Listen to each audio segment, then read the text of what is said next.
Welcome to this session in pharmacology, where we will continue to have a look at some of those key concepts in pharmacology, pharmacodynamics and pharmacokinetics. In pharmacodynamics, we saw that was what the drug does to the body. To have that action in the body, it will target proteins, and the sorts of proteins that drugs target were transporters. They may transport, say, an ion into the body. There was also enzymes. There are many receptor types in the body. Some of these were ligand-gated ion channels, so this was where the drug was actually binding at a different site other than where a normal substance may bind. And we saw that all of these substances, whether they were transporters, ion channels, gated ion channels, ligand-gated ion channels, or other receptors in the body, that they were proteins. So that was the pharmacodynamics, what the drug does to the body. But we said to build up to an actual effective dose at that target protein or that target site, that depended on a lot of the other physiological processes that were going on where the drug was being altered and then eliminated from the body. And this was that pharmacokinetic phase, that the two phases, pharmacokinetics and pharmacodynamics, happened simultaneously. Pharmacokinetics, by contrast, was what the body does to the drug. It has to reach a certain dose at its site of action, and the reaching of that dose in that concentration depends on absorption, distribution, metabolism, and excretion effects. And we'll look at each of these important aspects of pharmacokinetics individually and in detail. One other important concept when looking at the actions of drugs in the body, the fact that they target particular proteins. If that protein is a receptor, then there's other responses that your body can make to manufacturing of that receptor. Or there might be a response that your body can make that targets the second messenger system, if it was a G protein coupled receptor. So one response the body can make to the presence of a drug, given that they are toxins, the body will respond by downregulating or decreasing the number of receptors, or the same number, but they are altered so that they don't respond. They become desensitized. Whatever mechanism of downregulation, that there is always a decreased response. So similarly, because drugs are toxins, in response to high levels of that toxin, the body could upregulate receptors in the body. So it could be that they increase in receptor numbers, or same number of receptors, just a more sensitive response, supersensitivity at that receptor. Another important concept is turnover of receptors. So if there was, say, an irreversible change at a protein, then to overcome the effect of that drug, the body has to slowly break down that receptor, remove it, and make new ones that have not been affected by the drug, that there will be a certain turnover time. We'll use as a classic example here aspirin. We looked at it as targeting cyclooxygenase, an enzyme present in many tissues of the body. Well, in platelets, this cyclooxygenase is irreversibly inhibited, and it requires the body to remove those affected platelets and for the bone marrow to make more platelets that have not yet been affected by the aspirin drug, where they have an active cyclooxygenase enzyme. So there is a turnover of that, in this case an enzyme. So similarly with receptors, because they are proteins in the body, they are regularly being broken down and their amino acids recycled in that pool in the blood, and so the drug's actions might be affected by that normal physiological turnover. Now, one other important term related to drugs that target receptors in the body is tachyphylaxis, where with repeated exposure to a drug, the initial response cannot be reproduced, even when you take larger doses of that drug. One excellent example where there is tachyphylaxis by an unknown mechanism is transdermal nitroglycerin. So we'll talk later about different routes of administration. We've looked at it briefly when we looked at pharmaceutical phases and then absorption at a pharmacokinetic phase, and that could be impacted by the route of administration of the drug and its chemistry. So there are some drugs, because of their chemistry, could be absorbed across the dermal layers of the skin and into the rich vasculature that's in the subcutaneous tissues. And a transdermal patch of nitroglycerin, a drug used in treating various cardiovascular diseases such as angina. But after a while, the person is no longer responsive. All you have to do is prescribe a different route of administration and a different drug for that person's angina, and then reintroduce the transdermal patch, and they become responsive to the usual doses of that nitroglycerin again. But in the meantime, they will then start to become tachyphylactic again, where then you will have to change the person's drug regimen again in response. So, as you'll recognise, that this tachyphylaxis, a desensitization of the receptor by some mechanism, is an ADR type E, or related to an ADR type E response, that if you then stop taking that medication, there is some sort of response and effect.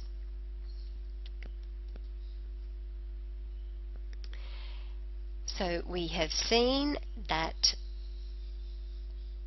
the drug targets various proteins in the body. It was ideal for it to target only one protein target. That's ideologically nice, but not possible to achieve. And so drugs have many adverse effects, sometimes at predictable based on what their pharmacodynamic targets are, but sometimes bizarre reactions, these turnover in receptor reactions, and other types of adverse drug reactions, end of use, withdrawal, or chronic use, person becoming dependent on the actions of that drug, and so on.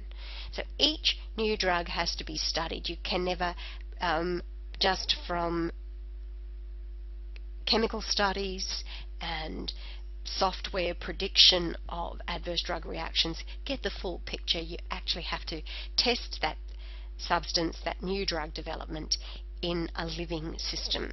So of course we'd like to use animal studies first, but eventually those clinical trials on healthy people and clinical trials on patients to see that it has those effects, or what effects it might have pharmacokinetically in a person who was unwell. We need to investigate this drug. So that first of all, you've got to thoroughly investigate the endogenous substance and the receptors to be able to second guess what some of those adverse drug reactions are. And so there are a lot of new drug developments. We'll only talk about this very briefly and give a couple of classic examples, because it's a whole new study in itself.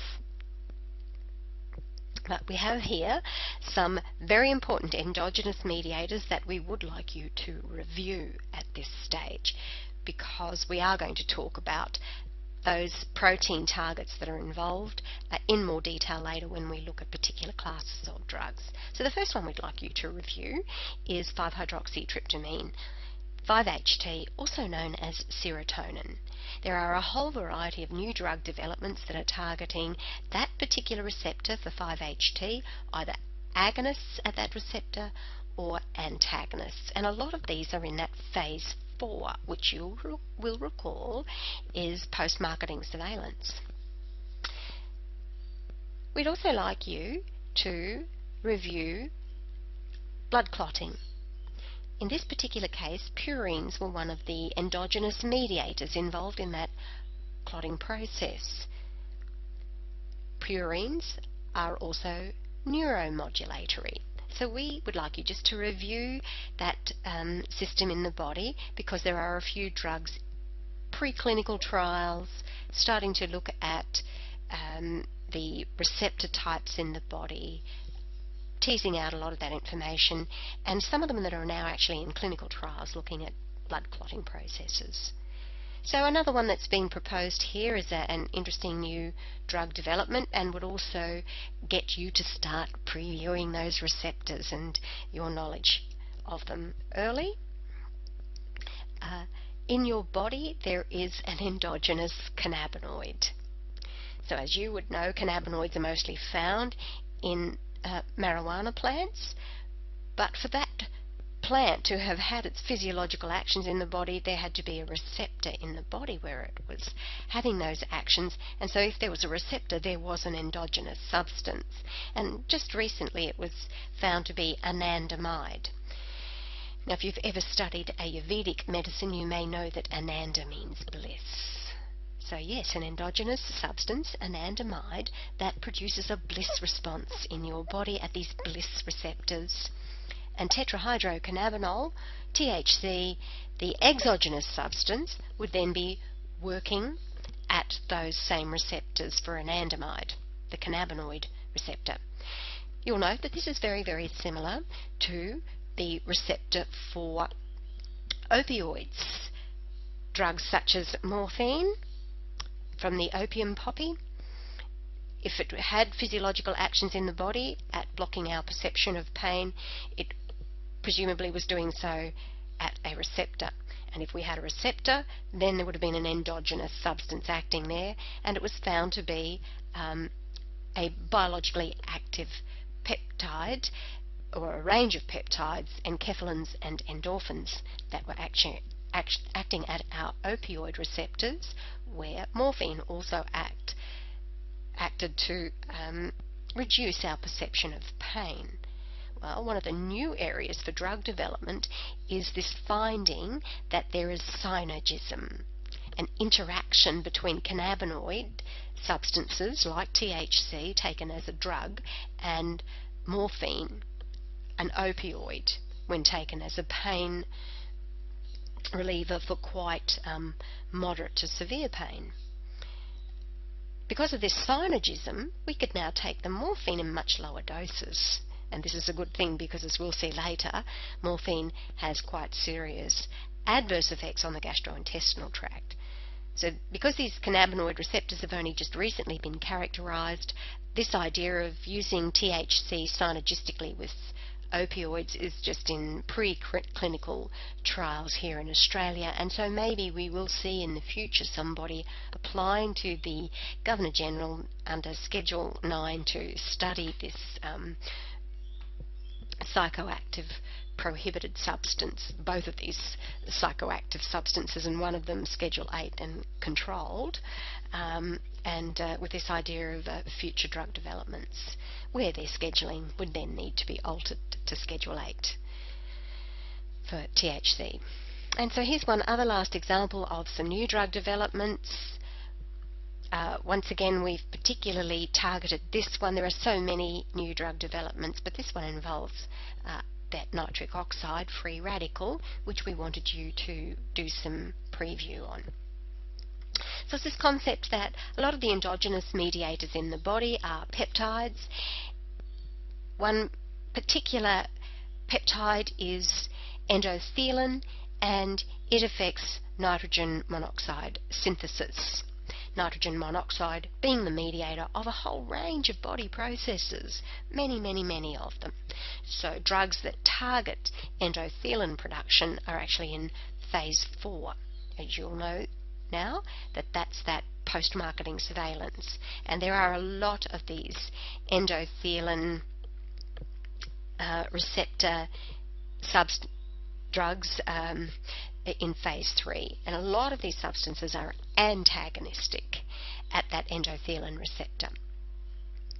A couple of the ones that are antagonists, bosentan and darosentan, block the receptor and so alter levels of endogenous free nitric oxide in the body, so that you get different physiological responses at blood vessels, production of endogenous nitrates in the body, and with bosentan and darosentan actions in the pulmonary system, remembering that nitric oxide is picked up via hemoglobin and taken to the lung and breathed out. And here we're altering levels of nitric oxide in the lung to control, say, a pulmonary hypertension and other problems targeting vasodilation. So I just want to point out one other interesting thing with new drug developments. With naming of that substance, how we've seen you need to come up with a unique generic name that you can publish it under in the literature, unique from any previous chemicals that might have targeted the same receptor but are a different chemical.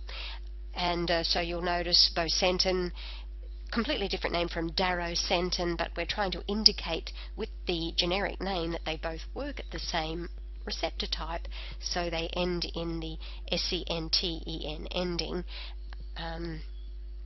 osentan or sentan with a lot of these drugs to link them and their mechanism of action. So you're going to see that a lot when we study the drugs acting in the body systems. To make it a little bit easier for students to study pharmacology with generic names, they've tried to program in a few clues. Another reason why we would prefer to use generic names when we study the actions of these drugs.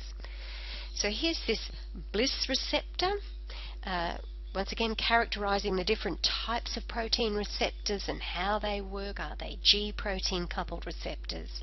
Are they just a gated ion channel, or are they a ligand gated ion channel in the body, and so on. So cannabinoid receptor 1, cannabinoid receptor 2, where our endogenous anandamide is working, our endogenous Bliss. Anandamide is arachidonyl ethanolamide. We can chemically characterize our endogenous substance, and so now we know that tetrahydrocannabinol works at that same receptor. So in complementary medicine or in other herbal remedies, or maybe in oncology, in the future we'll be studying the use of THC and perhaps other cannabinoids as potential drug leads. It has been known for a while that acupuncture works at our opioid receptors in the body and increases levels of endorphins and enkephalins, and in that way reduces our perception of pain. And so now, in a similar manner, we are finding out that acupuncture also works at our Bliss receptors. So we're, by knowing some of this pharmacology research in new drug developments, we're also looking at important applications for research in complementary medicine. So there are many new drug developments, and there are many mediators in the body. We've tried to indicate a couple of important ones for you to review, like nitric oxide and 5-hydroxytryptamine. A couple of other ones that a little bit of early review would help with. So this neurotransmitter, acetylcholine, we were using the nicotinic receptor of acetylcholine and looking at its particular type, ligand-gated ion channel type. But we said there are other receptors for acetylcholine in the body, some that work at smooth muscle. You may recall that nicotinic acid is the receptor type in skeletal muscle. There's acetylcholine, and we're going to look at some enzymes that degrade acetylcholine, and we're going to look further at muscarinic and nicotinic receptor types. So it'd be good if you did a little bit of a preview of that particular small molecule neurotransmitter. Similarly, if you could look at noradrenaline, abbreviated, as we said, to NA, and it works at a variety of alpha and beta receptors. If you could review that, if you choose an American anatomy and physiology text like Tortora and Derrickson, it will call it norepinephrine and will abbreviate it to NE. But please do review those important endogenous mediators, because as we're going to see over the following weeks when we look at drugs acting in particular body systems, the drug is targeting the proteins to which acetylcholine, noradrenaline or 5-hydroxytryptamine bind, or there are proteins involved that alter the levels of nitrogen monoxide or nitric oxide in the body and thereby have their physiological responses. So to review where we've come to with our knowledge of pharmacology, we've looked at the ways that drugs act in general terms. We've seen that they might block or increase the movement of compounds, so that would be just directly at the protein channel for an ion. It didn't have to necessarily be an ion, it could be the glucose channel. Drugs might block or increase the movement of neurotransmitters. So that was this idea that neurotransmitters are taken back up again at a nerve so that the action can continue again. We've seen that drugs target enzymes in the body. Once again, they might just inhibit the enzyme. The drug might modify enzyme action, or the enzyme might be modifying the drug's action. More on that shortly when we look at pharmacokinetics. But in terms of pharmacodynamics, drugs target enzymes. And then we saw that drugs target a whole variety of receptors in the body. This was the major way that drugs work, and we identified 4 different types of receptors. There were those that used a secondary messenger. These were the G protein coupled receptors. There were those that didn't use a secondary messenger. They were just called kinase linked receptors. These ligand gated ion channels. This idea that the way the body changes the physiological response is via the levels of certain ions, but those proteins that control the movement of the ions are affected by hormones in the body.